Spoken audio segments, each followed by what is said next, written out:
ഇവിടെ മുതൽ കണ്ടോ, ഇതാ ഹൈലൈറ്റ്. സന്ദീപ് 2 വാപ്പാരായിരുന്നു ഇതിന് നാഷണൽ ഹൈവേക്ക്, ഇപ്പൊ ഒരു വാപ്പിയില്ല.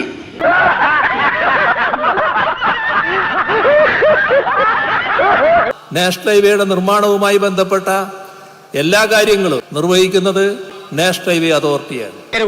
ഇവൻ പറയുന്നത് വിശ്വസിക്കരുത്. ഇവൻ ഭക്ഷണം കഴിക്കാനും കള്ളം പറയാനും മാത്രമാണ് വാ തുറക്കുന്നത്. അതിന് ഒരു തരത്തിലുള്ള പങ്കാളിത്തവും നമ്മുടെ പൊതുമരാമത്ത് വകുപ്പിനോ കേരള ഗവൺമെന്റിനോ ഇല്ല.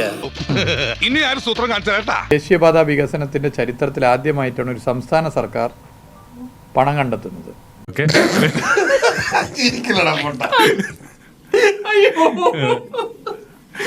5580 കോടി രൂപ അതിനുവേണ്ടി ചെലവഴിച്ചു. കൊള്ളിച്ചിടിക്കാൻ എനിക്ക് അറിയാൻ മേലഞ്ഞിട്ടല്ല, ഈ തടി ഇത്രയും പെരുപ്പിക്കാൻ ഞാൻ എന്തുമാത്രം പണം ചെലവാക്കിയെന്നറിയോ? പിന്നെ അതിന്റെ പ്രവൃത്തി പുരോഗതി ഈ ഗവൺമെന്റ് 2021 മെയ് 20 അധികാരത്തിൽ വന്നതിന് ശേഷം എല്ലാ ആഴ്ചയിലും ഞങ്ങൾ പരിശോധിച്ചിരുന്നു.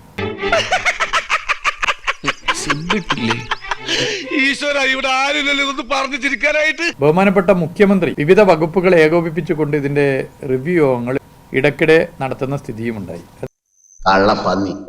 ഒന്ന് മോദി, ഒന്ന് പിണറായി, എന്റെ പറഞ്ഞ കാസർഗോഡ് മുതൽ തിരുവനന്തപുരം വരെ 26,000 കോടി രൂപ. അതന്നത്തെ ചോരത്തിളപ്പിന് ഇപ്പൊ എന്ത് ചോര തണുത്തു പോയാ? തണുത്ത് മരവിച്ചു എന്ന് പറയുന്നതാവും ശരി. കേരളത്തിന്റെ ചരിത്രത്തിൽ ഇല്ലാത്ത വിധത്തിലുള്ള പദ്ധതി നടപ്പിലാക്കിയ പിണറായി വിജയൻ അസംബ്ലിയിൽ ഇങ്ങനെ പുട്ടുക്ക് തേങ്ങണ്ണോ അതിലിങ്ങനെ പറയുന്നു. നമ്മുടെ ഗവൺമെന്റ് എന്തൊക്കെ ജനങ്ങൾക്ക് കൊടുത്തു. കൂടുതലും വാഗ്ദാനങ്ങളാ കൊടുത്തത്. ഉത്തമ, നമ്മുടെ പാർട്ടിയെ നമ്മൾ തന്നെ വിമർശിക്കരുത്, അതും ഇന്നത്തെ ചുറ്റുപാടിൽ. ഇപ്പൊ എന്താ കാലമുള്ളത്? ഇന്നിപ്പോ മുഖ്യമന്ത്രി എന്ന് പറഞ്ഞാൽ ഞങ്ങളല്ല, നിങ്ങൾ. അപ്പൊ ആളുകളെ കണ്ണിൽ പൊടിയിടാനുള്ള പദ്ധതികളും പരിപാടികളായിട്ടാണ് നടക്കുന്നത്.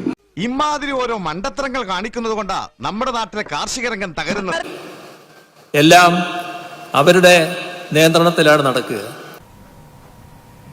നാഷണൽ ഹൈവേ അതോറിറ്റി ഓഫ് ഇന്ത്യയുമായി ചേർന്നുകൊണ്ട് ഞങ്ങളൊരു ടീമായി സൈറ്റുകളിൽ പോയി. ഇത്രയും വലിയ ഗതികെട്ടവൻ ഈ ലോകത്ത് വേറെ ആരെങ്കിലും ഉണ്ടാവും എന്റെ കർത്താവേ? എടാ ഉഗ്ര, എനിക്കൊരു ഉപകാരം ചെയ്യൂ. പറ. നീ വാ പൊളിക്കരുത് പ്ലീസ്. അയ്യോ, പറഞ്ഞോണ്ട് നേരം പോയി അറിഞ്ഞില്ല. ഞാൻ പോട്ടാ. ഞാനും വരുന്നു. ചുമ്മാ വരി.